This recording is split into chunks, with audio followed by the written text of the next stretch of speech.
ভাই, একটা পেন হবে রে তোর কাছে। আমি না বাড়ি থেকে পেনটা আনতে ভুলে গেছি। এই ভাই, একটা খাতার পেজ দে না রে, প্লিজ প্লিজ। আমি না বাড়ি থেকে খাতাটা আনতে ভুলে গেছি।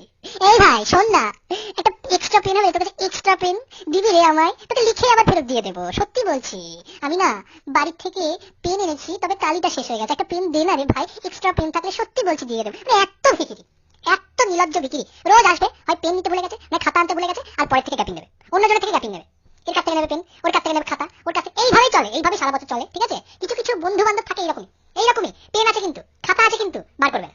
এর পেন নেবে, ওর খাতা নেবে, ওর ব্যাগ নেবে, ওর জলের বোতল থেকে জল খাবে, ওর টিফিন বক্স থেকে টিফিন খাবে, ওর ইয়ে থেকে সেই খাবে, নিজেরটা ব্যাগের ভেতরে ঢুকিয়ে রাখবে। এত আরে কি ভাই, কি ভাই, কি এসব? কি এত কেন, এত কেন, হ্যাঁ? এত কেন? কি সমস্যা? পেন আনবে না, খাতা আনবে না, জল আনবে না, টিফিন আনবে না, কিচ্ছু আনবে না, কিচ্ছু। খালি এর থেকে গ্যাপিং দেবো, ওর থেকে ঝাড়বো, ওর ইয়ে করে খাবো। এই এই সারাদিন এই, কিচ্ছু বলার নেই, কিচ্ছু বলার নেই।